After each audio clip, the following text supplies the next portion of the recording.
É sempre uma honra poder palestrar para os colegas servidores e, sabendo que o evento está sendo gravado e filmado, estará disponível para aqueles que não puderam estar de forma presencial.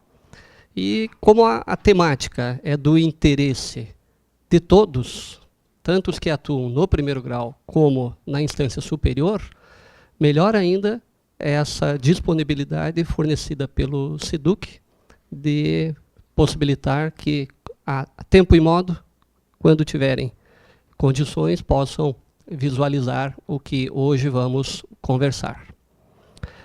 Eu estive há pouco tempo aqui tratando de outra temática em um desses módulos a respeito da causa madura. Fiquem tranquilos, não falarei hoje sobre causa madura e sei que o tema causou enorme inquietação, até porque ele tem sido tratado nos TRTs da maneira mais diversa possível.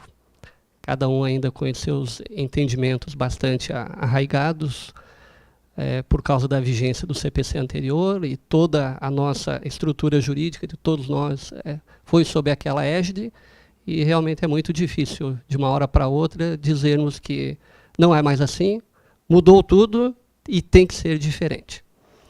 Mas não é só o tema causa madura que causa enorme preocupação aos operadores do processo do trabalho.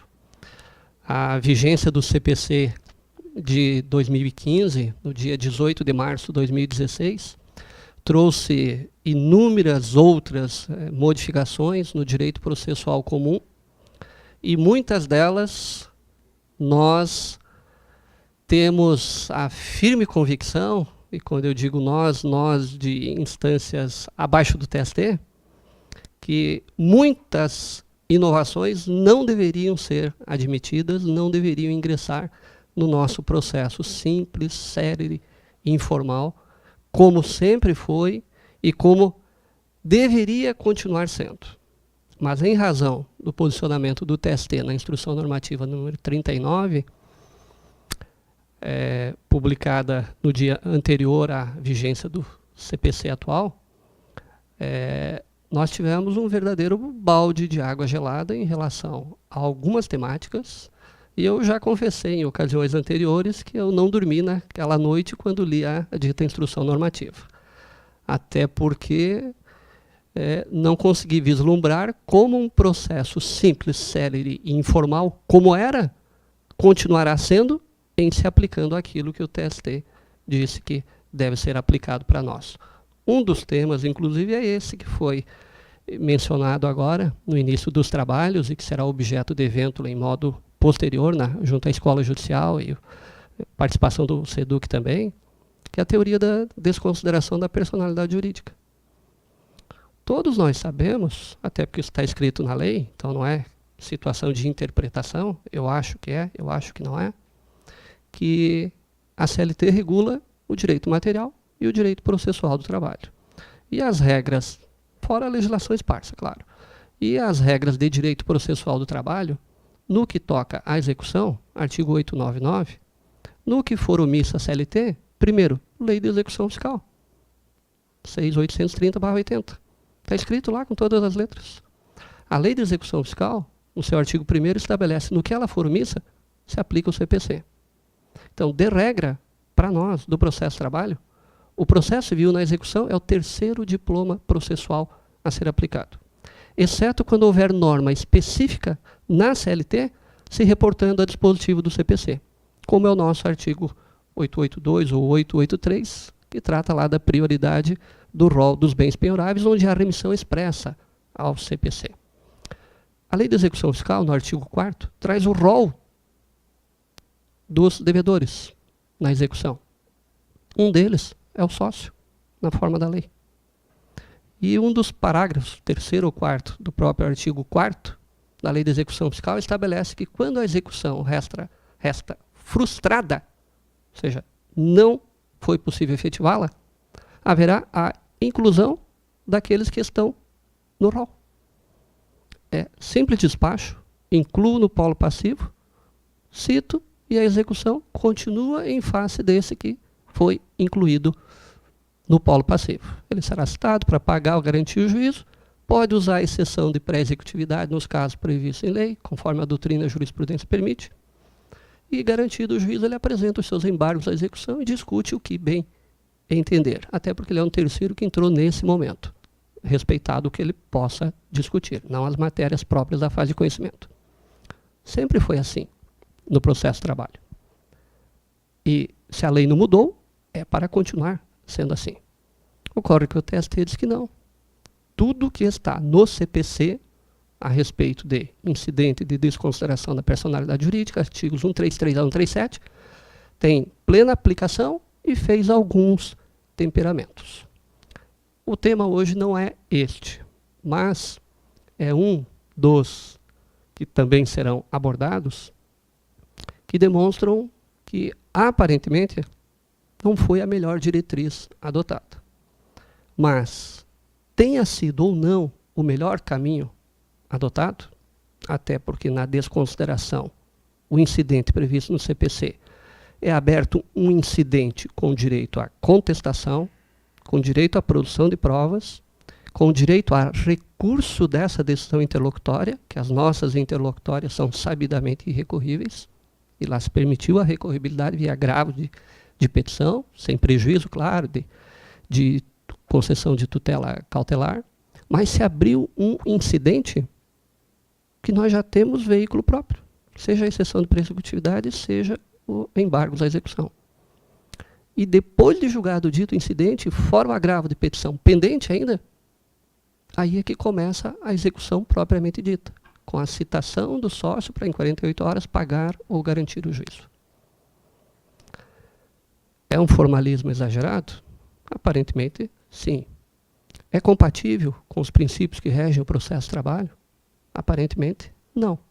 Mas, certa vez até fiz o comentário e depois percebi que não fui muito feliz na afirmação. Manda quem pode, obedece quem tem juízo. Dizer que o juízo não tem juízo quando não obedece o TST não fica muito agradável. E realmente não foi a melhor afirmação. Manda quem pode, obedece quem analisa o caso e verifica como dá para observar, evitando nulidades no processo. E em se tratando de processo de trabalho, a quem interessa a nulidade do processo? Se alguém disser que é o credor, eu não consigo justificar por que seria. De regra, quem quer o retardamento da efetividade é a parte demandada. O tema hoje envolve petição inicial, defesa, delimitação da lide e sentença. Eu peguei e escrevi bem lá em cima no quadro, linha do tempo do processo. Eu até brinco com os alunos e os colegas, se eles já ouviram falar do princípio da linha do tempo do processo. Aí tem alguns que param, pensam, mas será que eu li isso em algum lugar? Não, eu nunca li isso. Aí, fique tranquilo, eu também nunca li. Eu que inventei isso. Se todos inventam princípios, por que qualquer operador do direito também não pode inventá-lo? E eu inventei o tal do princípio da linha do tempo do processo. O que isso quer dizer? O processo tem um início, tem um meio e tem um fim. E entre o início e o fim, ele tem inúmeras etapas. E a cada etapa, a cada ato que se pratica ou não se pratica, existem consequências de cunho processual. E uma outra pergunta que eu faço e alerto sempre, não responda rápido, porque a primeira resposta pode ser a errada. Mas eu termino as perguntas, pá, lá vem a resposta. Tem certeza? Tenho. E vamos começar tudo de novo. Calma, pensa, raciocina. Até que momento processual pode ser reconhecido um vício no processo e ser determinada a correção desse vício? Após a publicação da sentença, seria possível? Após a publicação do acórdão aqui no tribunal, seria possível? Ou, como se dizia na vigência do CPC de 73, publicada a prestação jurisdicional, ela está entregue e pronto. Só se corrige erro material só se retifica via embargos e declaração, e ainda quando aplicado um efeito infringente, que de regra não servem para isso os aclaratórios. E fora isso, a parte que use os meios próprios. De fato, era o que constava no CPC de 73 e estabelecia como marco temporal para o exame das matérias de ordem pública a publicação da sentença de mérito, que nem era uma expressão adequada, porque a sentença pode ser, às vezes, sem exame de mérito, e publicada também os vícios devem ser buscados na via própria. Ocorre que esse artigo do CPC, e é por isso que eu começo por esse tema, dada a importância, CPC de 73, artigo 267, parágrafo 3º, estabelecia que haverá exame de ofício em qualquer tempo e grau de jurisdição, enquanto não proferida a sentença de mérito, melhor dizer, enquanto não entregue a prestação jurisdicional. Esse era o limite temporal para se reconhecer as matérias de ordem pública, os vícios do processo, e que o juiz deve mandar corrigir, porque o que se quer é o exame do mérito. Houve uma alteração nesse dispositivo para estabelecer que, ao invés do marco temporal ser até a sentença, agora é até o trânsito em julgado. Artigo 487, que equivale ao 267 do anterior, artigo 487, parágrafo 3º. E lá está dito que, enquanto não houver o trânsito em julgado, as matérias previstas neste parágrafo 3º, que se reporta a alguns incisos desse artigo 487, elas devem ser examinadas de ofício. Eu até acho que fiz esse comentário na aula anterior à causa madura, mas faço de novo em razão da importância do assunto. Imaginem que, primeiro grau, o juiz publica a sentença. Intimados os procuradores. Prazo recursal fluindo. Transitou em julgado? Não. Depois de publicada a sentença, o juiz percebe que existe uma matéria de ordem pública que ninguém suscitou, nem ele de ofício, e só agora ele percebe. E não esquecendo que no CPC de 73, CPC de 2015, o que se quer é o exame do mérito, princípio da primazia da integral decisão do mérito, artigo 4º. Comando genérico, esse que está espalhado em vários artigos do Código. Vários artigos do Código. E não se quer sentença com vício. Ao contrário, o que se quer é sentença sem vícios e com abordagem do mérito. Agora, se há vício, se oportunize que o vício seja sanado. Não sanado, a sentença será sem exame de mérito. Mas sanado, o processo continua. Na hipótese do exemplo em tela, indago, publicada a sentença, o juiz poderia reconhecer uma incompetência absoluta para exame de todos os pedidos que ele examinou? E examinou no mérito, e julgou procedente ou improcedente, total, parcialmente? Não importa. Teve uma decisão de mérito. Ele poderia reconhecer uma incompetência absoluta, fluindo o prazo recursal? Inverto um pouquinho o exemplo, mas não saio dele. Embargos e declaratórios, invocando incompetência absoluta. Se formos olhar os estreitos limites dos aclaratórios, vamos dizer, não é omissão, não é contradição, não tem obscuridade, até porque ninguém suscitou isso antes, e agora a parte vem com os aclaratórios, com essa tese nova, rejeito. Se tem previsão expressa que a matéria é de ordem pública e que o marco temporal não é mais a sentença, e sim, enquanto o processo está naquele grau de jurisdição e ainda não transitou em julgado, os aclaratórios servem também para esse fim. Aliás, preliminar não ofertada na contestação pode ser apresentada depois? Muitos dizem que não, precluiu. Não é nada disso. Tem previsão expressa, já tinha no CPC anterior, artigo 302, nos incisos lá, depois de apresentada a contestação, só é lícito deduzir novas alegações quando relativas a direito superveniente, competir ao juiz conhecer de ofício, puderem ser alegadas em qualquer tempo e grau de jurisdição. O artigo 302 do CPC anterior tem o seu correspondente no atual. Matérias de ordem pública não precluem. A parte pode invocá-las fora dos momentos processuais próprios. Até porque, em alegando, ela está, aspas, alertando o juiz, porque era dever dele já ter analisado antes mesmo da alegação das próprias partes. Tanto que a petição inicial, quando é apresentada ao juiz, é dever dele apreciar. Estão presentes todos os pressupostos processuais e as condições da ação. Tem algum vício? É dever do juiz, de ofício, verificar se tem ou não. Agora, o fato do réu vir e alegar na contestação, ou não alegar nela e alegar depois, não torna, de forma alguma, a matéria preclusa. Mas agora, em que, até o trânsito em julgado, as matérias de ordem pública devem ser analisadas de ofício. E imaginem o mesmo exemplo ocorrendo aqui no tribunal.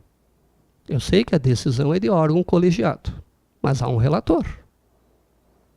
E incumbe ao relator tudo aquilo que está no artigo 932 do CPC. Sessão de julgamento ontem.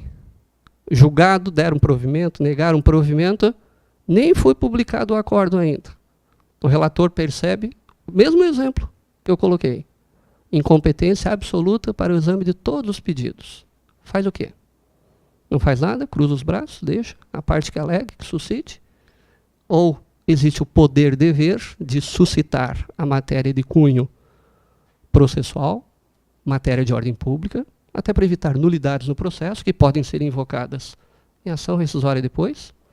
E quem sabe, a parte não sabia do dito vício e está quietinha só para entrar com ação rescisória depois e invocá-lo. E a quem interessa esse retardamento na entrega da prestação jurisdicional? De regra, nunca é o autor. Até porque os vícios que constam na petição inicial é dever do réu, não do autor, suscitá-los. Até porque o autor já deveria saná-los e não trazê-los com os próprios vícios. Enfim, as mudanças no CPC vigente são grandes, são expressivas, e nós vamos ter que conviver com o entendimento do TST em inúmeras temáticas que não será o mesmo nosso, nem no primeiro grau, nem no segundo grau, mas se não nos adequarmos dentro do que é possível e buscarmos aí soluções, quando os processos chegarem no TST, aparentemente já sabemos o que vai acontecer e vai ser um tal de baixem, baixem, baixem, retornem, retornem. Não foi permitido o contraditório prévio, não teve a fundamentação exauriente, a parte alegou assunto que por si só poderia infirmar a decisão, ela embargou a declaração e não teve a devida resposta ao questionamento formulado. Em razão dessa situação, eu tenho colocado em todas as sentenças, após a vigência do CPC, e nos acordos aqui no tribunal, o último item de todos os acordos tem sido um pré-questionamento já de ofício, com menção à súmula e ao J do TST, que tratam da matéria, que não precisa aclaratórios quando tem tese explícita, mas que se a parte entender que existiu fundamento surpresa, que tem decisão surpresa, que, enfim, que deveria ter sido observado algum contraditório prévio, não foi? Coloca de forma expressa que os aclaratórios são o remédio próprio, que a parte os utilize e que haverá o exame. Até porque nós temos o princípio da boa-fé objetiva, no artigo 5º do CPC vigente, e o princípio da cooperação, no artigo 6º também do mesmo diploma legal. Todos têm que cooperar para que o processo não tenha vícios, não tenha nulidade. Mas, enfim, é uma maneira de tentar contornar essa situação da prévia manifestação. Agora, quando é caso de agravo de instrumento e eu constato o vício e a hipótese será de não conhecimento, aí eu utilizo o 932, parágrafo único. Indico o vício, até porque é um só, não vou conhecer em razão de não há interesse, não há sucumbência, não há legitimidade. Fale, você é agravante sobre isso que eu estou vendo. 5 dias. 932, parágrafo único. Falou, não me convenceu, está lá a decisão. Está respeitado o que está no CPC, está respeitado o que o TST disse que aplica para nós. Não vai retardar muito o processo, até porque talvez nessa manifestação haja um requerimento de desistência do recurso. Mas nós vamos ter que aprender a trabalhar com esse novo diploma processual civil vigente e os entendimentos do TST. Elementos da ação, condições da ação, pressupostos processuais. Quem estuda direito processual tem que começar obrigatoriamente por isso. Aliás, quem já foi meu aluno sabe que eu começo um pouquinho antes disso e explico como é que surge a situação jurídica, a relação jurídica que deságua na lide e as formas de resolver a lide. Havendo a lide, que é o conflito de interesses regulado pelo direito, qualificado pela pretensão resistida, há duas maneiras de resolvê-la. Via extrajudicial ou a via judicial. Não resolvido na via extrajudicial,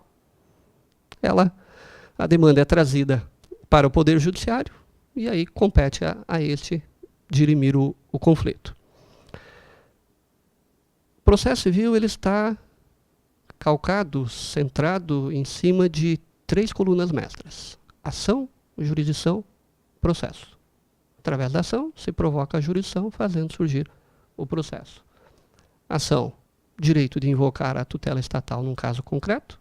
Jurisdição, função estatal de dizer esse direito. Exista conflito ou não. Não esqueçamos que existem situações de jurisdição voluntária em que é obrigatória a atividade estatal. Então, não há jurisdição só quando tem conflito. Há também o exercício da função jurisdicional nas situações em que há exigência por lei que determinado tema seja trazido a exame ao judiciário para que tenha validade, o caso da homologação da separação consensual. A expedição de um alvará autorizando a venda do bem de um menor. São situações tidas como de jurisdição voluntária, mas que obrigatoriamente precisam ser trazidas ao Estado juiz para que sejam chancelados. E aí é ato administrativo, é ato jurisdicional, o que é, o que não é, enfim, precisa da tutela estatal para ter validade. E mais, CPC vigente permite, havendo conflito via extrajudicial, havendo autocomposição desse conflito, acabou o conflito, os interessados acordantes podem trazer para exame pela justiça, para exame não, para homologação pelo Poder Judiciário daquela autocomposição para que ela gere título executivo judicial. Título executivo judicial. Está bastante claro no CPC vigente.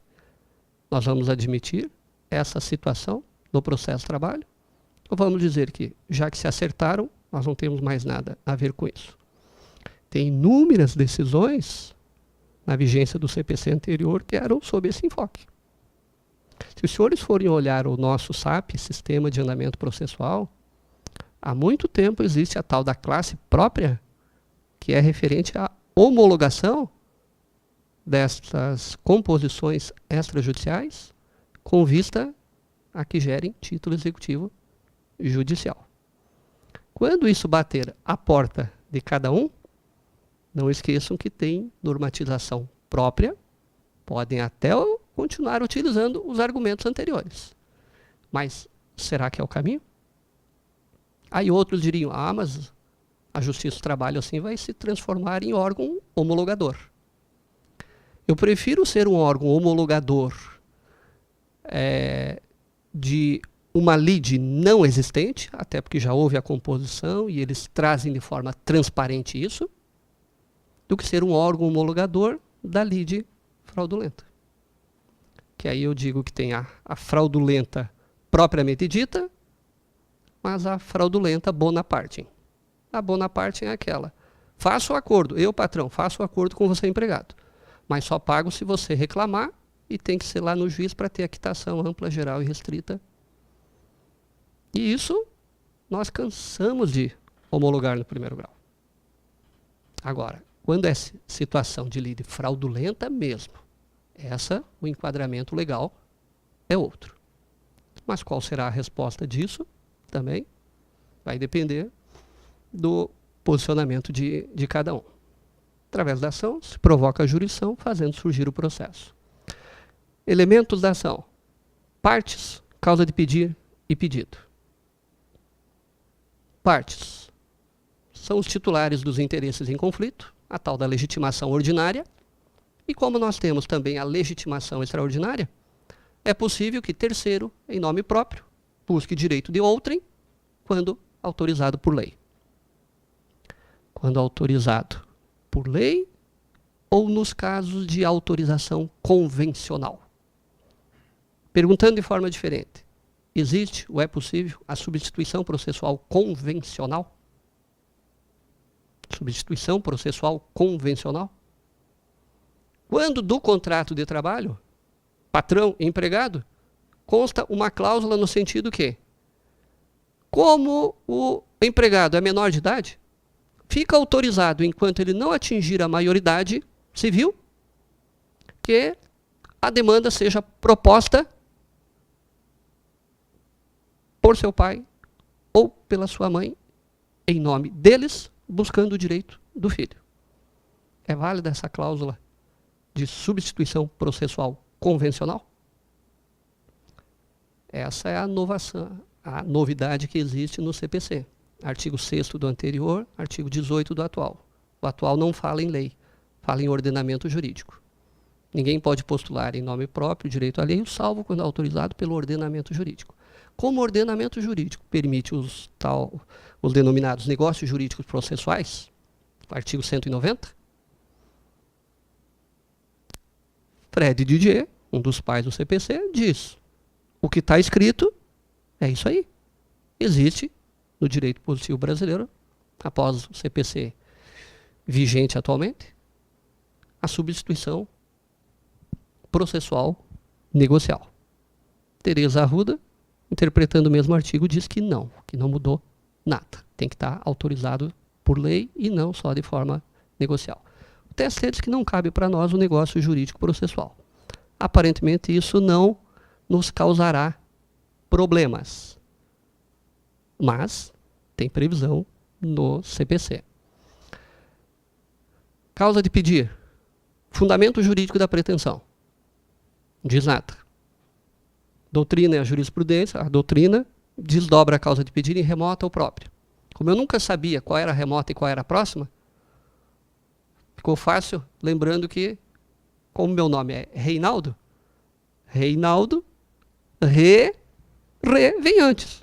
A próxima vem depois. Até primeiro vem o rei, depois vem a rainha. Bem, lembrando de uma forma ou de outra, a remota vem antes da próxima.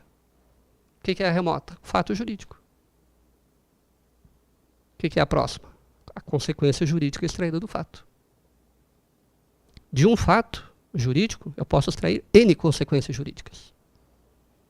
Nossa praxe da área trabalhista. De um acidente de trabalho, o autor vai dizer quais as consequências que ele dali extrai. Ele vai extrair como consequência um dano moral, material, lucro cessante, pensão.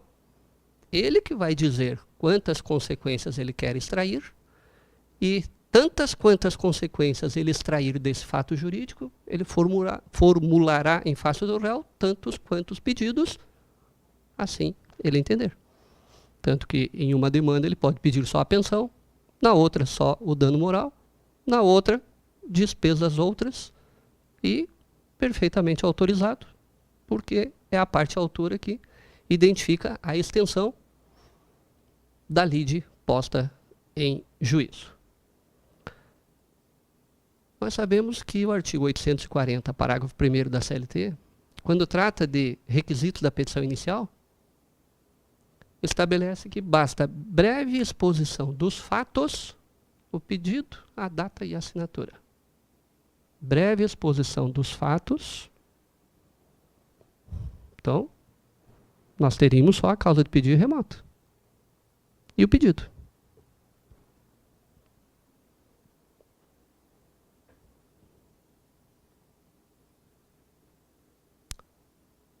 será que continua sendo assim? Basta narrar o fato e fazer o pedido? Ou nós precisamos de uma causa de pedir completa? Quero o fato, quero a consequência extraída do fato e quero mais o pedido. Prevalece a CLT ou já está prevalecendo o CPC?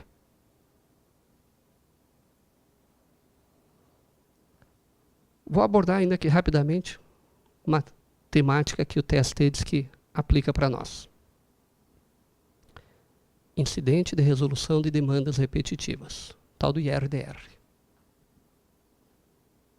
Por que o IRDR caberia no processo do trabalho, se nós já temos instrumento próprio, específico, recentíssimo, Lei 13.015/14, tratando da maneira pela qual os tribunais devem uniformizar a sua jurisprudência, o nosso iuge obrigatório, do 896, parágrafo 3º da CLT.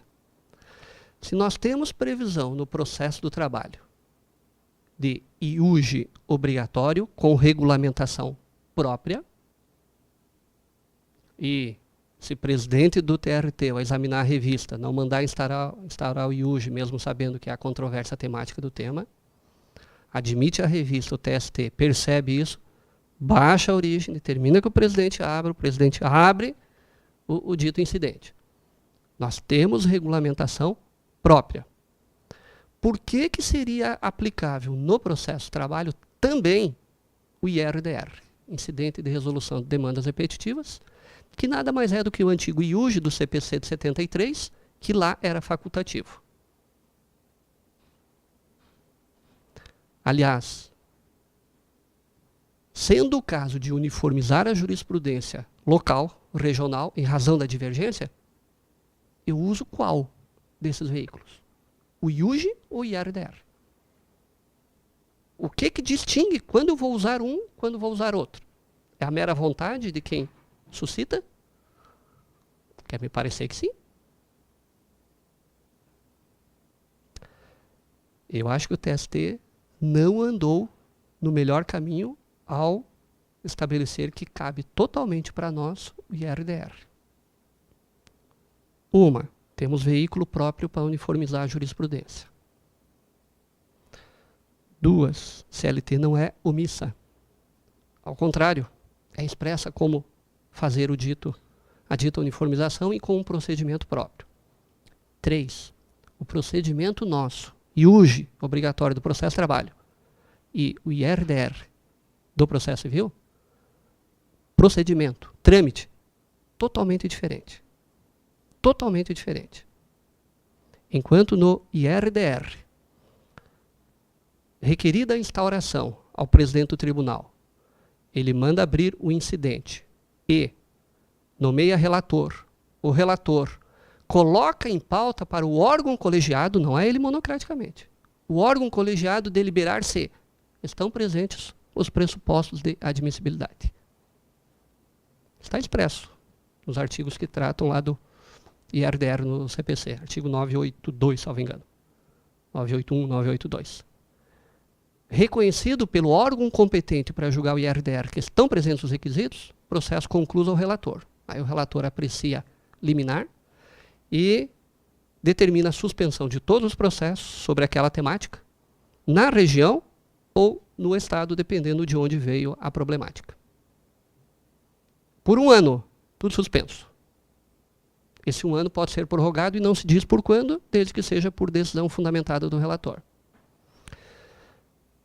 Deferida a liminar, tem o procedimento próprio, a instauração de audiência pública, a convocação de interessados, amicus curiae e por aí afora. Julgado o IRDR, cabe embargos declaratórios. Qualquer acordo permite aclaratórios. Julgados aclaratórios, cabe recurso próprio dessa decisão. No nosso caso, recurso de revista. Se, durante a tramitação desse IRDR em um processo afetado em Santa Catarina, o mesmo assunto existir em qualquer outro estado do país, se a parte requerer ao TST que dê efeito nacional à afetação, suspende no país inteiro os processos sobre aquela temática. E nós sabemos quanto tempo leva para julgar um recurso repetitivo no TST, dá para ter ideia de quanto tempo vai demorar para julgar um recurso de revista num IRDR. E continuar tudo parado no país. Julgado no TST, se houver exame no mérito, espraia efeito nacional. É por isso que o TST quer o IRDR. Porque, forçando os regionais a saírem do IUJ e entrando no IRDR, a decisão dele na revista do IRDR resolve o problema no país inteiro e aí todos estão vinculados. Só que esse procedimento, como vocês viram, é totalmente diferente do nosso IUJ. E tem um outro grave problema. Se não houver recurso de revista do julgamento do IRDR, a decisão vale só no regional onde o processo foi afetado. Todos os outros regionais que estavam com o bastão na mão, aguardando a decisão para ver o recurso e ver a decisão do TST, voltam a ter seus processos no mesmo estágio que estavam quando da suspensão. Cada um que se vire, que se afete um recurso da mesma temática em outro estado, que qualquer um de outro estado solicite ao TST e que fiquem torcendo que haja o recurso de revista quando for julgado para existir a afetação nacional. É razoável isso? Se nós temos o IUJ resolve o problema local, e julgado o IUJ, cabe ED, e acabou, não tem recurso de imediato do julgamento do IUJ, se nós temos veículo próprio, não cabe o IRDR para nós.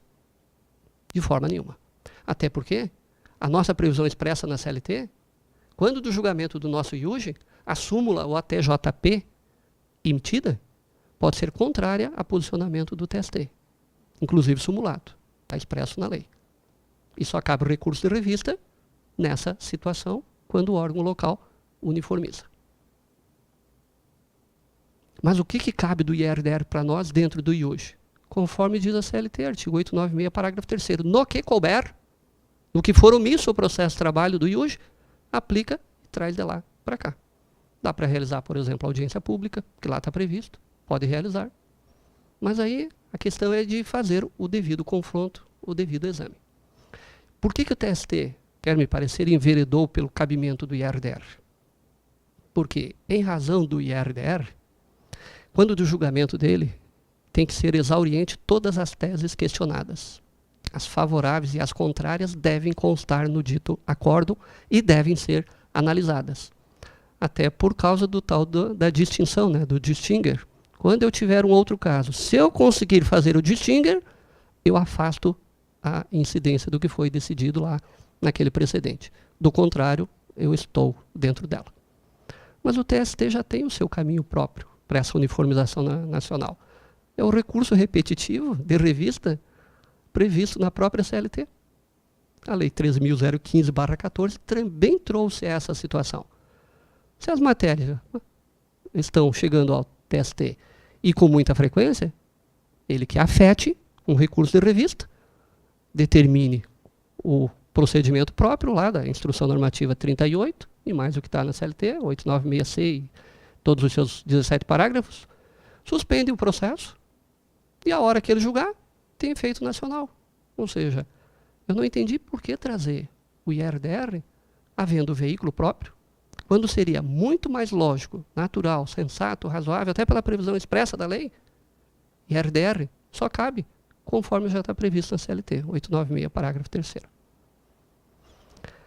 Mas em razão de se trazer IRDR, tinha que trazer a reboque várias outras coisas, como a tal da fundamentação exauriente, porque no julgamento do IRDR, a fundamentação tem que ser exauriente, tem que haver o exame de todas as teses, e se eu trouxe o Instituto Maior IRDR, por que eu não direi, eu TST, que se aplica o 489, sobre fundamentação exauriente, inclusive nas sentenças, inclusive nos acórdãos, Porque tanto sentença como acórdãos podem resultar em IR-DR.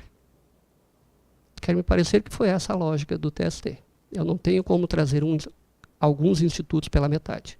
Eu vou ter que pegar um instituto maior e, se o maior exige fundamentação exauriente de todas as teses pró e contra o assunto afetado, por consequência, para baixo, todo mundo tem que fazer isso também. Quer me parecer que foi essa a lógica.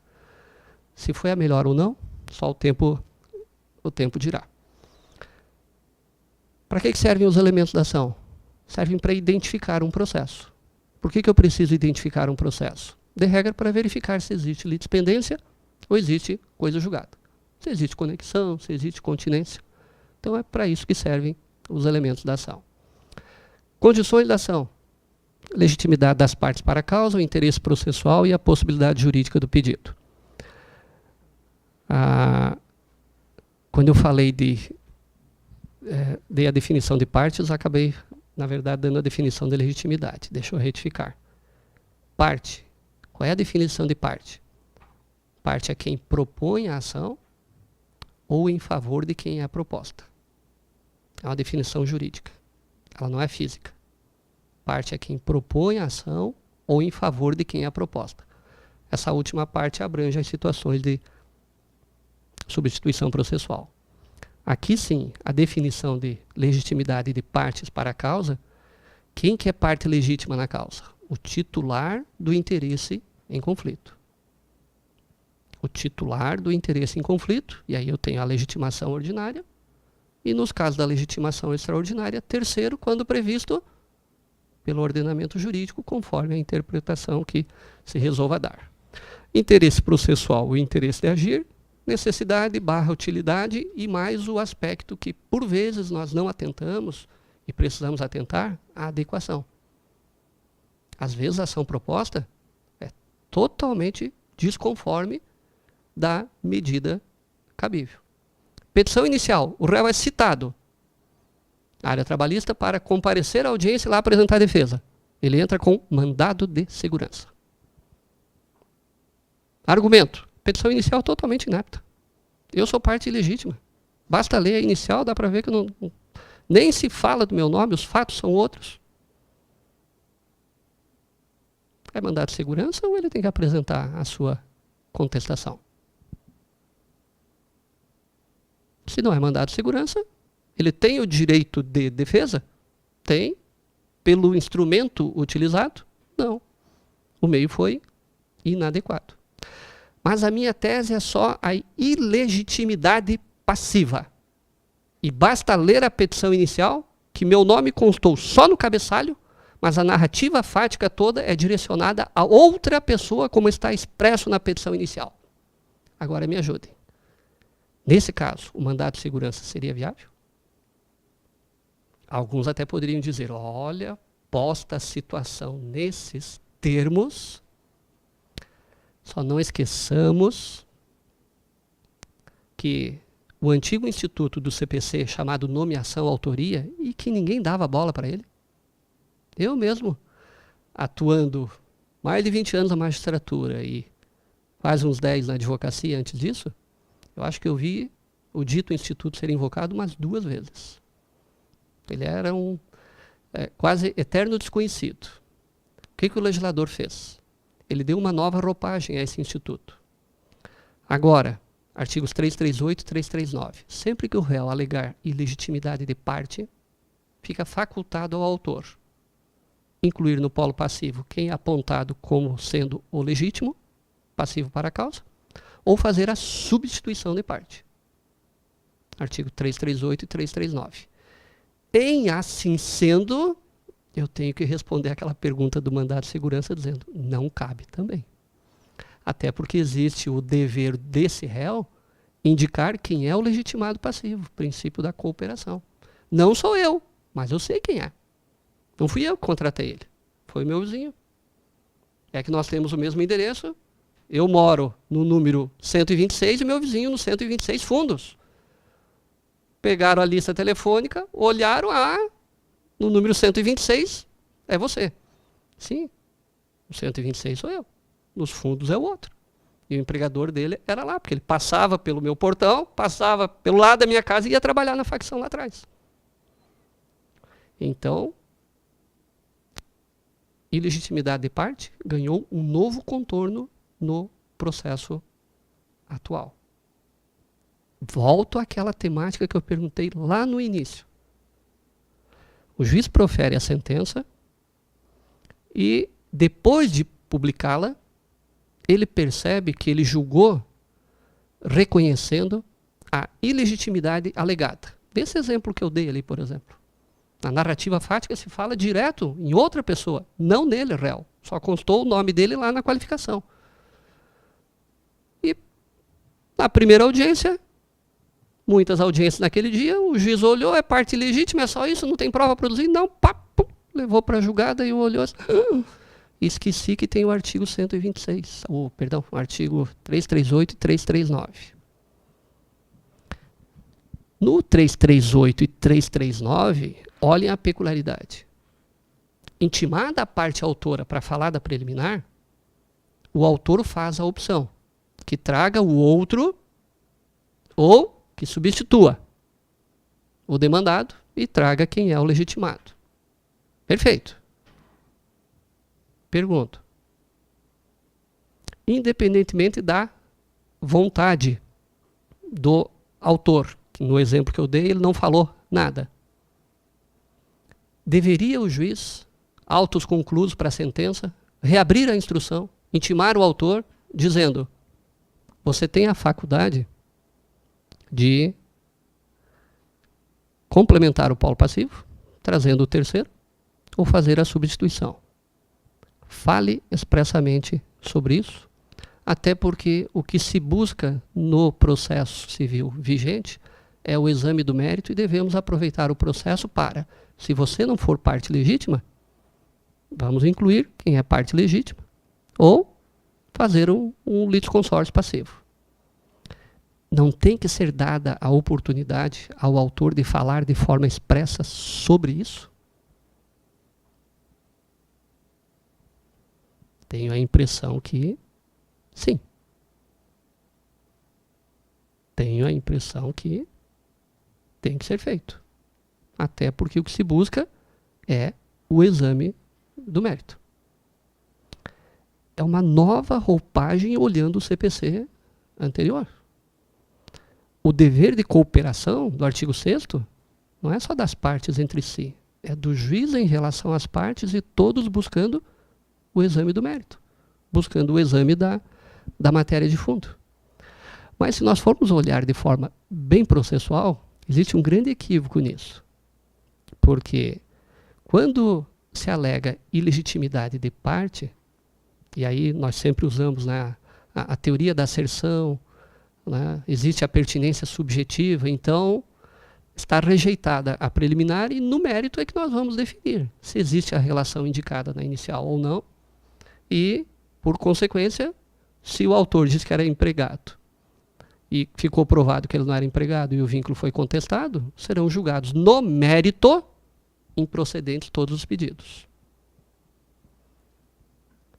Então, parece, e isso, claro que não é o que está escrito lá está escrito ao contrário, alegou ilegitimidade, já traga quem seria o legitimado. Na verdade, o legislador confunde a legitimidade com o próprio mérito, né? Se eu sou parte ilegítima, o processo está resolvido sem exame do mérito. Se eu sou parte legítima, no mérito, o pedido pode ser procedente ou pode ser improcedente. Olha esse exemplo do vínculo empregatício. O autor pede o vínculo em face do pai. O pai disse, o patrão dele era meu filho. Essa tese em preliminar, não sou patrão, o autor não foi empregado. Todos nós sabemos que a preliminar tem que ser rejeitada. É no mérito que se vai dizer se é legítimo ou ilegítimo. Mas o legislador aproveitou o quê? Se alegar ilegitimidade, autor, aproveite, já corrija esse vício, substitua o demandado ou traga quem seria o legitimado para que no exame do mérito se acolha ou rejeite preliminar, ou no mérito em si, improcedente o pedido de vínculo em face do patrão, procedente em face do filho, porque o filho era o empregado. Mas fora essa pequena confusão, a ideia foi bastante boa. É aproveitar o processo e nele definir efetivamente quem é o empregador em razão da discussão em tela. Coloquei em vermelho, possibilidade jurídica do pedido, não é mais condição da ação. Quando o pedido conflitar de forma expressa com o ordenamento jurídico, a hipótese é de exame no mérito e o pedido deve ser julgado improcedente. Ficou incoerente o artigo 332 do CPC, que trata dos casos de julgamento liminar de improcedência do pedido, e não constou esta hipótese, quando o pedido for juridicamente improcedente. Até porque, se agora impossibilidade jurídica do pedido não é mais condição da ação e não é tratado como pressuposto processual, e sim é tratado como mérito, e isso está escrito só na exposição de motivos, ficou incoerente não constar, nos casos do 332, naquele rol, que haverá julgamento liminar de improcedência do pedido, também quando ocorrer impossibilidade jurídica do pedido. Isso havia na versão da Câmara. Quando saiu a redação final do Senado, e essa que foi para a sanção presidencial, esse inciso saiu de lá. Eu acho que muito em breve isso vai ser corrigido, porque não é lógico, não é sensato, não é razoável que há um pedido da inicial, o pedido é manifestamente contrário ao ordenamento jurídico, está proibido que o réu tenha que ser citado, que ele tenha que se defender e que o juiz só na fase lá do CPC denominado de organização e saneamento do processo, só lá ele possa proferir a sentença. Não faz o menor sentido. Pressupostos processuais de ordem subjetiva e de ordem objetiva. Subjetiva quanto ao juiz investido de jurisdição, competente para a causa, imparcialidade, não pode estar impedido nem suspeito. Quanto às partes, capacidade de ser parte, capacidade processual, capacidade postulatória. E os de ordem objetiva, intrínsecos e extrínsecos. Intrínsecos, subordinação do procedimento às normas legais. Observar do início ao fim do processo as normas processuais. Observar o procedimento. Extrínsecos, que não haja nenhum fato fora do processo que obste que aquele surja, nasça, se desenvolva normalmente, como litispendência, coisa julgada, perempção. Nós precisamos tomar muito cuidado com os pressupostos processuais objetivos de ordem intrínseca. Até por causa dessa parafernália toda que veio no CPC, e que o TST disse que muitas situações têm aplicação a nós. Esse, por exemplo, do contraditório prévio de não ter decisão surpresa e não sendo observado. Isso viola pressuposto processual objetivo de ordem intrínseca, porque o procedimento está assim sedimentado, está assim ditado, seria o devido processo, respeito ao devido processo legal, e não observado é assunto de cunho processual, e assunto de cunho processual que não é observado pode gerar nulidade. E a nulidade pode ser invocada pelos meios próprios, seja via recursal, seja ação rescisória. Ainda mais que agora a ação rescisória cabe quando houver violação à norma jurídica, ao ordenamento jurídico. Não se fala mais de lei. É tudo. Até os princípios que estão normatizados, incluídos no código, eles são norma também. Os princípios que também não estão inseridos de forma expressa também têm função normativa. Isso a doutrina já defendia há muito tempo e está sedimentado. E aí me preocupa sobremaneira aquele assunto que eu coloquei, da desconsideração da personalidade jurídica. Isso não era para estar no processo do trabalho, como está no CPC e como o TST diz que é para estar. Mas se é para estar, das duas uma. Ou nós aplicamos ou nós não aplicamos. Há colegas no primeiro grau revoltadíssimos com isso e dizendo, eu não aplico e pronto. Argumentos para isso tem os mais diversos. Quais são as consequências disso? Os agravos de petição que virão ao tribunal ou os mandados de segurança. Não é direito líquido e certo da parte que exista a instauração do procedimento? Assim entender que o procedimento existe e tem que ser respeitado é direito líquido e certo. Isso pode ser suscitado via mandado de segurança, via agravo de petição no momento próprio. E aquele que disse lá embaixo, não aplico porque o TST está equivocado, vai ter que, num dado momento, aplicar, porque o processo vai ser devolvido para ele para esse fim. Tempos difíceis, em que nós temos a plena convicção de que processualmente fazíamos e devemos continuar fazendo certo, mas há um órgão superior dizendo que se faça de maneira diferente.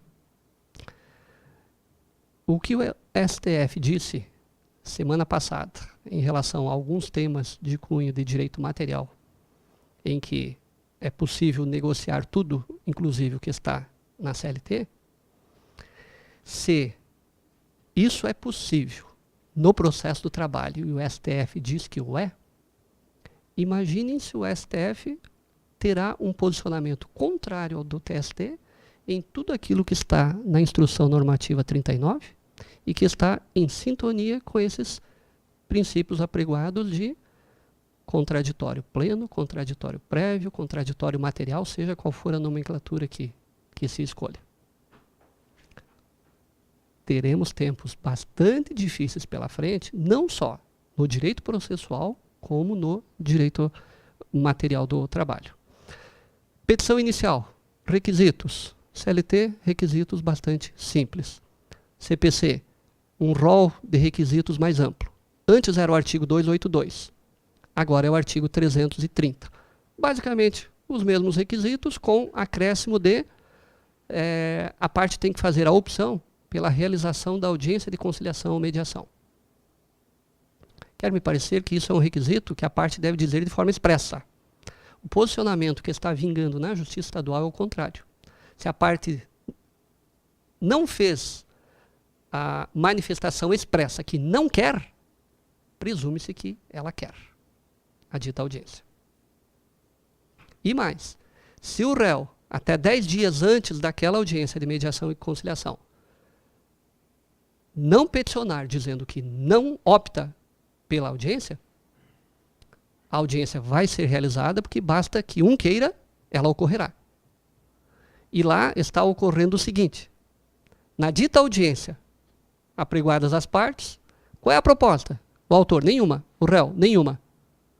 Penalidade para ambos. Porque se disseram que queria audiência, no mínimo, tem que dizer qual é a proposta.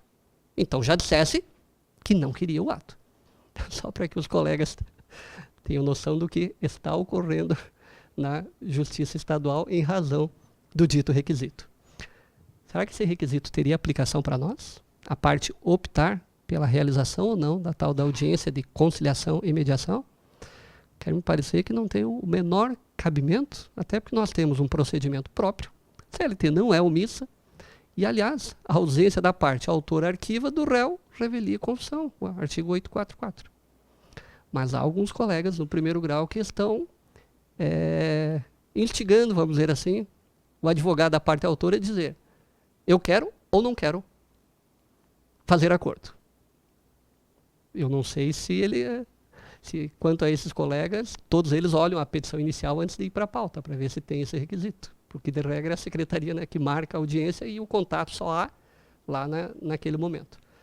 A meu sentir, aplicação nenhuma dessa opção, quer da parte autora, quer da parte ré, porque nós temos regramento próprio. E a presença das partes em audiência permite resolver N situações do processo. Quando não se resolve totalmente, se resolve parcialmente, embora se saiba que há alguns demandados contumazes que, de fato, não fazem proposta nenhuma.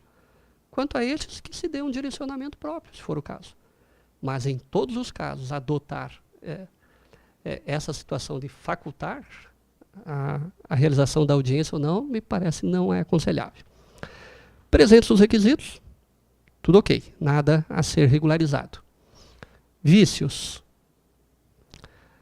Artigo 295 do CPC anterior. A petição inicial será indeferida quando? Artigo 330 do atual. A petição inicial será indeferida quando? E vem um rol de situações. Quanto a esses vícios ali indicados, o legislador persiste num equívoco flagrante em reputar como inepta a petição inicial quando faltar pedido ou causa de pedir. Faltar pedido ou causa de pedir. Notem que, dentre os requisitos da petição inicial, causa de pedir e pedido já constam no rol do artigo que trata dos requisitos da petição inicial. Já constava no rol do 282, incisos 3 e 4, a petição inicial indicará os fatos e os fundamentos jurídicos do pedido, é a causa de pedir, o pedido com suas especificações. E dizia o 284 do CPC anterior, onde o correspondente é o 321 no atual, quando a petição não atender os requisitos previstos acima, o autor será intimado com prazo para regularizar. Não regularizado, será indeferida. Isso já constava antes, continua constando no atual, e é inacreditável que o legislador não perceba que ele trata do mesmo assunto, causa de pedir e pedido, tanto como vício sanável, como vício insanável. Basta olhar os dois artigos. Está lá, todas as letras. E o pior, essa não correção desse vício, porque tinha que tirar das hipóteses de petição inicial inepta a ausência de pedido e causa de pedir, porque a ausência de pedido ou causa de pedir é vício sanável, está previsto no 330 agora, no 319 agora, que é o antigo 282, e está previsto no 321, que a ausência de pedido ou causa de pedir é vício sanável. Então já era para ter saído do artigo que trata a petição inicial será indeferida quando for inepta, e é inepta quando falta pedido ou causa de pedir. Isso não era mais para estar ali como vício insanável. Esse equívoco do legislador leva a um outro equívoco do TST. Súmula 263. O que diz a 263 no início dela? Antes ela dizia assim, salvo o disposto no 295, se referindo ao CPC anterior, que agora eles já fizeram a adaptação, salvo o disposto no 330, havendo vício, tem que dar 15 dias e tem que indicar objetivamente qual é o vício na forma do artigo 321 do CPC atual. Essa é a redação hoje da súmula 263. Onde que reside o problema? Pedido e causa de pedir.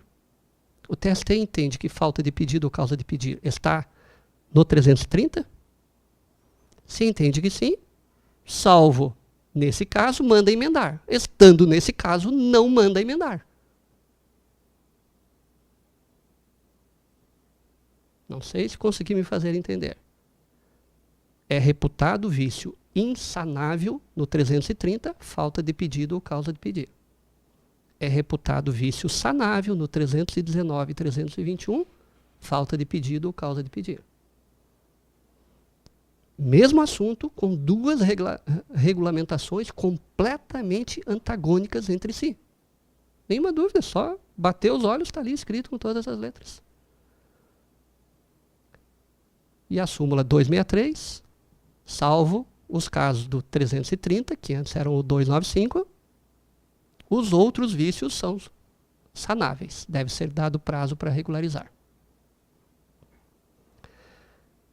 Fora o problema de falta de pedido ou causa de pedir é vício sanável ou insanável, Tenho outro erro manifesto agora na súmula 263, com todas as vênias ao TST. Não existe mais indeferimento liminar da petição inicial nos casos previstos no artigo 330, que antes era o artigo 295. Basta olhar que em nenhum momento o artigo 330 diz a petição inicial será liminarmente indeferida quando? Ele diz, a petição será indeferida quando? Então, mesmo nesses casos de, em tese, vícios que seriam insanáveis, vamos chamar assim, para distinguir dos requisitos da inicial que seriam sanáveis, basta olhar o artigo 317. Não haverá sentença sem exame de mérito, sempre que o vício seja possível de ser sanado. E olhando as hipóteses em que a petição inicial será indeferida, ainda que já tire pedido e causa de pedir, considero superada essa, ou bem entendida essa sistemática, tem que ouvir sempre o autor antes de sentença em face dele, sem exame de mérito, por força do 317. O 317 é um mero desdobramento do artigo 4º, princípio da primazia da integral decisão de mérito. O que se quer é o exame do mérito. Ah, mas não dá para examinar o mérito em razão 330. A parte carece de interesse, ela é ilegítima. Diga, juiz, por que ela é ilegítima? Por que ela carece de interesse? Intime o autor, deixe ele falar e depois julgue. Se ele não te convencer, julgue. Na instrução normativa 39, nos seus considerandos, o TST colocou com todas as letras. Reputa que nos casos do artigo 330, a petição inicial será liminarmente indeferida. Não é isso. Não é isso porque, primeiro, isso não está escrito. Segundo, conflita com o princípio da primazia da integral decisão de mérito, artigos 4º, comando genérico, e o comando específico de sentença, sem exame de mérito, não sem ouvir o autor.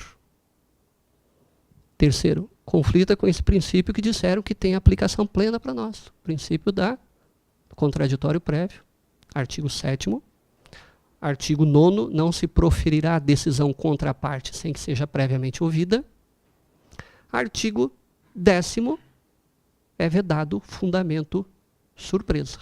A parte tem que falar antes. E notem que no rol do artigo 9º, não se proferirá decisão contra a parte sem que seja previamente ouvida, tem um parágrafo único com 3 exceções.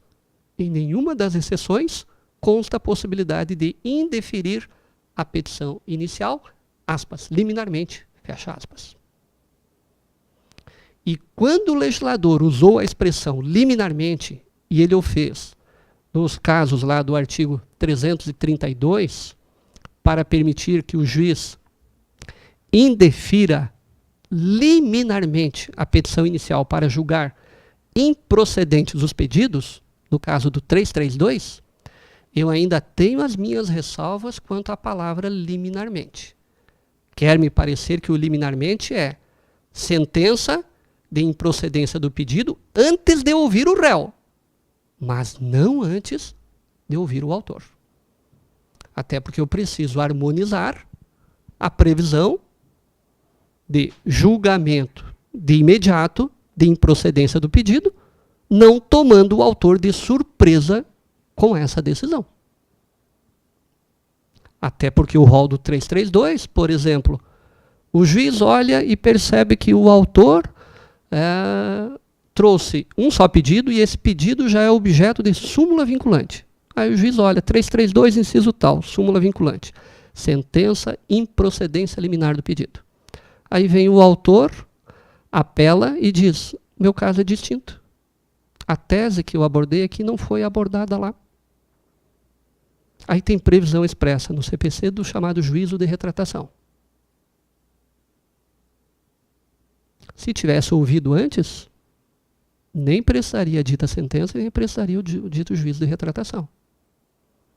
Acho que a palavra liminarmente saiu de forma distoante dos outros dispositivos, e aqui nós temos que observar a tal da teoria do diálogo das fontes. Diálogo das fontes não é dialogar um código com outro, uma lei com outra. Pode ser entre os próprios dispositivos da mesma lei, até porque não faria sentido, né? Convenhamos, que julgo liminarmente improcedente o pedido com todo um arsenal dizendo que tem que haver um contraditório prévio, que não pode ter fundamento surpresa, que a parte tem que ser previamente ouvida.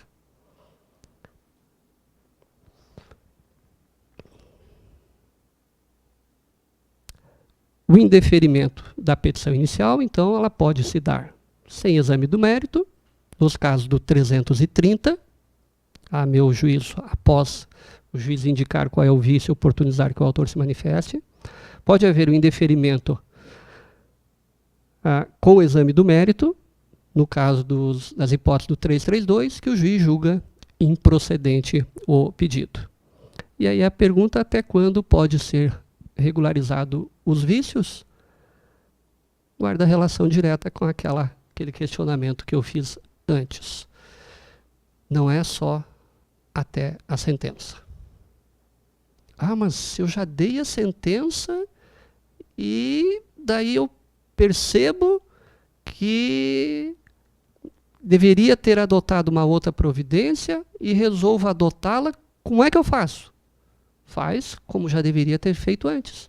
Intima o autor para que regularize a petição, oportuniza o contraditório para o demandado, verifica com as partes se há necessidade de alguma dilação probatória e depois traz o processo de novo ao estágio do julgamento.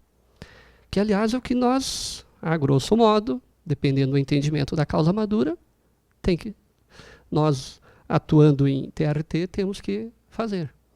Artigo 938. Alguma prova era para ser deferida, não foi, falta só ela, baixa a origem, se precisar baixar, ou determina a juntada do documento, vista a parte contrária, a causa continua madura para o julgamento.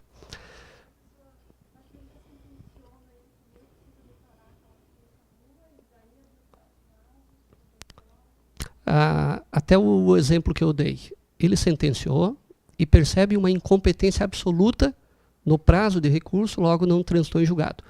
O prazo de recurso está fluindo. Como é que se faz para sobrestar esse prazo? Conclusão: a pedido, o juiz: noto neste momento que indica qual é a situação, dou por interrompido o prazo recursal, determino, e aí vai depender qual é a situação. No caso da incompetência absoluta, determino que as partes se manifestem sobre o vício que eu constato somente agora. Direito ao contraditório. Após a manifestação, volta para ele. Retornando ao juiz, o que diríamos na vigência do CPC anterior? Incompetência absoluta, nulidade dos atos decisórios, reconheço a nulidade dos atos decisórios, remeta-se ao juízo competente. Mudou. Não é mais assim. Artigo 64, parágrafo 4º do CPC atual. Seja qual for o tipo de incompetência, absoluta ou relativa, os atos decisórios proferidos permanecem rígidos até que o competente se manifeste.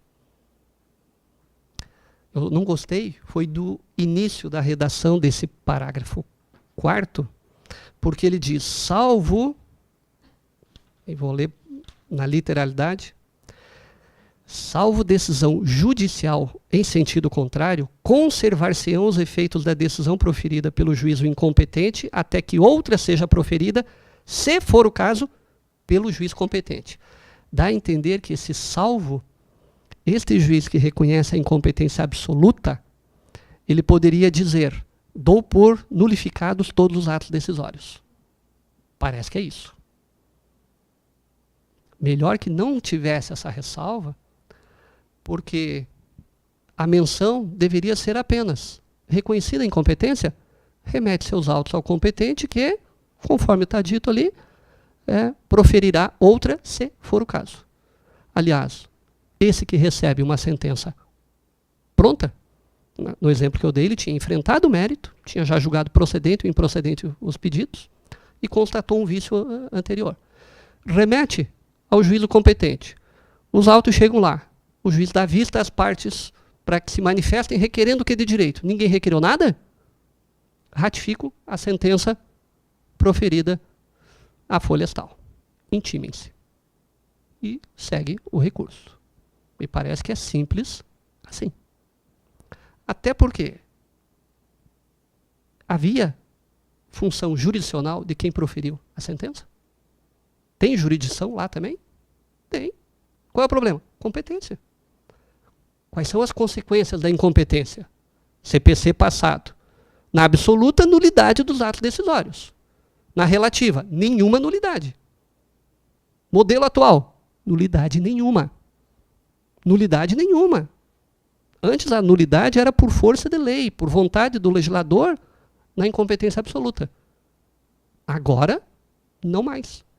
E é ótimo que seja assim, porque não importa onde foi protocolada a ação. Se havia uma vara com competência privativa, exclusiva, e foi protocolada na outra, o juiz, mesmo percebendo a incompetência absoluta dele, não dá tempo, em razão da situação, de eu reconhecer a incompetência e, por causa desse formalismo, quem é o competente ou não, remeter para o outro, até remeter, distribuir, chegar lá, já vai ocorrer o problema objeto do que está se postulando uma tutela provisória. Ele defere e, no mesmo ato, manda cumprir e reconhece a incompetência. Após o cumprimento, remeta-se ao competente. Olhem que situação maravilhosa. Assustadora, olhando sob a ótica do CPC de 73. Sob a ótica do atual, o que se quer? Artigo 4º.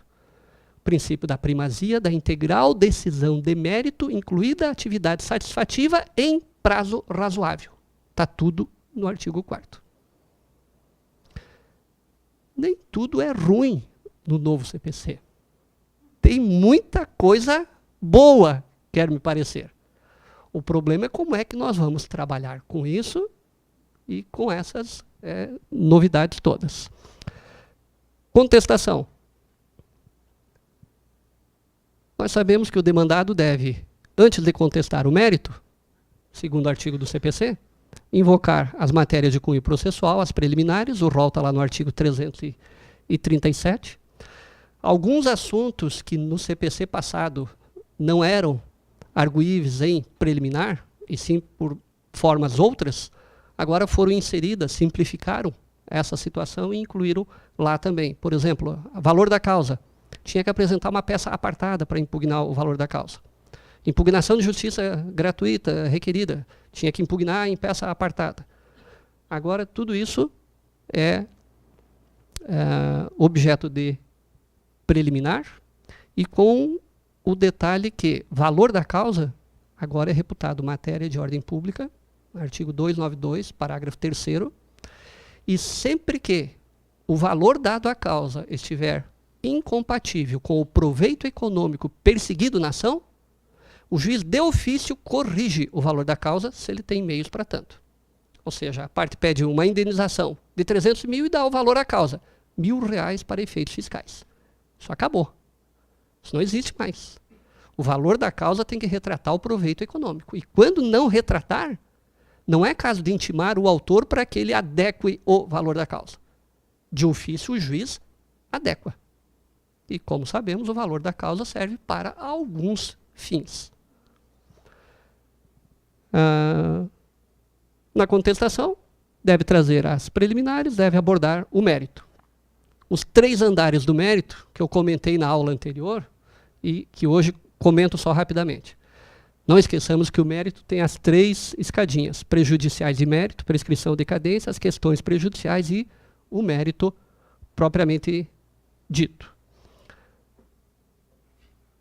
Fato alegado na inicial. Toda inicial tem que ter a causa de pedir remota, ou, ainda que se esqueça essa nomenclatura, tem que ter o fato jurídico que embasou a demanda. O fato alegado na inicial, olhando sob a ótica da defesa, Foi impugnado ou não foi impugnado? Essa é a primeira pergunta que tem que ser feita por quem vai julgar um processo. O autor afirmou que o fato aconteceu. O réu disse o quê sobre esse fato? Falou nada. Falou nada, presume-se verdadeiro que o fato aconteceu. Artigo 302 caput do anterior, 341 caput do atual. Não se discute mais o fato. Fato não impugnado é presumidamente verdadeiro pela lei. Agora, quando o fato é impugnado, aí sim nós faremos a pergunta: e de quem é o ônus da prova? Se o fato não for impugnado, não há questionar quem é que tem que provar. Até porque, presumidamente, ele já está reputado veraz. Presumidamente. Agora, impugnado, de quem é o ônus da prova? Vocês tiveram uma aula, né, com o Dr. Roveda específico sobre essa temática. Assunto preclusão, só para alertar que, quanto a preliminares, não existe preclusão. Jamais colocar essa afirmação em sentença ou acordo, né? Quando se tratar de matéria de ordem pública, a parte não alegou no momento próprio, em consequência disso, precluiu. Não, não tem preclusão, até porque tem o dever de exame de ofício pelo juízo das matérias de ordem pública, e por isso a parte pode suscitar fora do momento processual que lhe seria próprio, no caso em preliminar, na contestação. Revelia, interessante observar, os artigos do atual CPC, que ele basicamente copia o que dizia o diploma processual anterior, mas trouxe algum acréscimo lá. É interessante dar uma olhada no dispositivo sobre a revelia. E, para concluir, e daí eu abro para perguntas, e o Fernando me disse que tinha 500 perguntas, por isso que eu falei além do tempo, para não deixar muito tempo para questionamentos. Quanto à sentença, relatório, fundamentação, conclusão, são os requisitos da sentença, exceto quando a lei permite que a sentença não tenha todos esses requisitos. E olhem que situação peculiar. O nosso rito sumaríssimo do processo do trabalho. O acórdão. O acórdão tem obrigatoriamente todos esses requisitos? No rito sumaríssimo?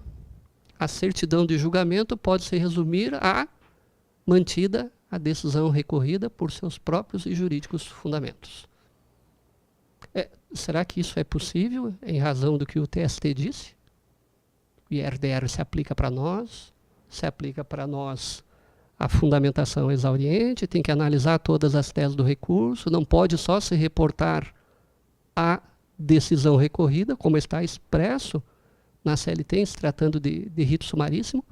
Como é que fica se nós temos previsão expressa e se outro no CPC é o enquadramento legal? É possível suscitar IRDR em rito sumaríssimo? Eu não preciso declinar fundamento nenhum, são os mesmos da sentença. Tem algumas situações que ficam delicadas e que nós vamos ter que aprender a trabalhar com elas. Sobre fundamentação exauriente, foi o primeiro módulo da escola, né, com o Dr. Daniel Lisboa. Né? Fundamento surpresa do artigo 10, também não é permitido. Artigo 7º, tal do contraditório prévio e substancial. E antes de abrir para questionamentos, eu só gostaria de alertar, até para talvez seja um dos módulos do ano que vem, do SEDUC, nesses eventos com os servidores, que acredito isso deva prosseguir, até porque é sempre interessante ter um espaço de umas 2 horas, ainda que seja uma vez por mês, e não a cada 2 semanas. A periodicidade, né, pode ser vista caso a caso, porque como nós precisamos conversar muito sobre esses temas de cunho processual, até porque tem muita novidade, algumas que, como essa da incompetência absoluta. Qual é a consequência? Nulidade. Sim, no modelo anterior. No novo, não. E aí isso traz N outras situações. Tá, mas e o que faz o competente? Ele faz o que ele quiser. Ele ratifica os atos decisórios e pronto. A fundamentação qual é? A mesma. Mas tem uma situação bastante nova no processo civil atual, que é o caso de repropositura da ação.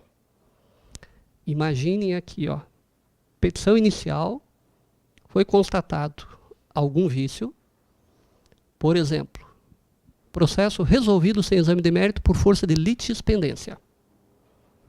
Então havia um processo em curso, veio um outro igualzinho, esse foi dado por resolvido sem exame de mérito por força da litispendência. Seria possível uma terceira ação, petição inicial, Ctrl+C, Ctrl+V, igualzinha às duas anteriores? E, na prática, ocorrendo isso, qual o enquadramento jurídico que os senhores dariam para a terceira petição inicial nestes termos? Não tendo havido nenhum fato novo. Continua pendente a primeira ação em curso e ainda não julgada. Os senhores reconheceriam que há nessa terceira ação, uma ofensa à coisa julgada da questão processual desse segundo processo?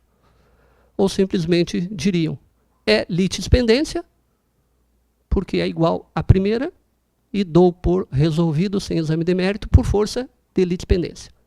Ou dou por resolvido sem exame de mérito por ofensa à coisa julgada da questão processual do segundo processo. Qual seria o enquadramento? Olhando sob a ótica do CPC de 73, dúvida nenhuma, é litispendência. Isso, dou por resolvido sem exame de mérito. CPC atual, não mais. No CPC atual, passou a existir a coisa julgada da questão processual, espraiando seus efeitos para fora do processo. E se vier uma outra ação igualzinha àquela, e tendo aquela transitado em julgado, a parte está a ofender a coisa julgada da questão processual. Não mudou a coisa julgada que nós sempre conhecíamos. Tem a coisa julgada material, e se materialmente ela espraia seus efeitos naquele processo e para fora, processualmente, o que também foi resolvido ali, espraia os mesmos efeitos. O problema é que no CPC passado, quando a sentença era sem exame de mérito, nós dizíamos que existe coisa julgada processual e que esse efeito vale só para dentro desse processo. Coisa julgada processual e o seu efeito é produzido só para dentro desse processo. Ele não irradia os seus efeitos para fora. Essa é a novidade que tem no CPC atual. Agora, toda coisa julgada material ou só de cunho processual espraia os seus efeitos para fora. E mais, a dita coisa julgada da questão processual pode viabilizar, em dadas situações, inclusive, ação rescisória. Está expresso no 966, parágrafo 2º. Quando não puder a parte repropor a mesma ação, só se ela achar um vício na ação rescisória para que ela busque a rescisão daquela sentença anterior. Eu sei, a matéria não é simples, é muito complicada. Eu confesso que já disse para vocês em ocasiões anteriores, fiz um curso de 60 horas com o Fred Didier, aqueles cursos à distância. Estudei durante 10 sábados seguidos, 6 horas cada sábado. E quando terminou o dito curso, eu estudei durante mais uns 10 meses, antes de entrar em vigor o novo CPC, e eu ainda tinha, nesse interregno de muito estudo, muitas dúvidas. Algumas ainda as tenho. Felizmente, várias eu já solucionei. Mas é um novo mundo processual. Não é aquele que nós aprendemos nos bancos escolares. Mudou muito, muito. E tem algumas mudanças tão expressivas que a consequência é totalmente diferente daquilo que nós estávamos acostumados. Seja o exemplo que eu dei da incompetência absoluta, seja esse exemplo que eu estou a dar agora. Mas veja esse exemplo. primeira ação. A segunda, processo extinto, processo resolvido sem exame de mérito pela litispendência. Vem uma terceira ação, petição inicial Ctrl+C, Ctrl+V, igualzinha às outras duas. Mas com o seguinte detalhe, afirma o autor, existiram as outras duas. A segunda, com coisa julgada da questão processual, porque eu estava a ofender a primeira litispendência. A primeira, eu desisti daquela ação.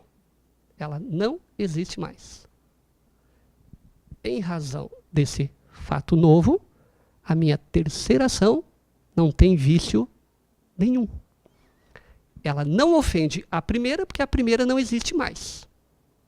Ela não ofende a sentença da segunda, porque quando da sentença da segunda existia uma primeira, que gerou a litispendência. Na propositura da terceira, tem um fato novo que permite o recebimento, o trâmite e o exame do mérito dessa minha terceira ação. Por quê? Quanto à segunda, a coisa julgada não ofende mais a minha, porque antes essa coisa julgada ofendia a outra. Acho que o exemplo ficou interessante. Acho que ajudou a compreender melhor essa temática. Fui muito além do horário, mas ainda temos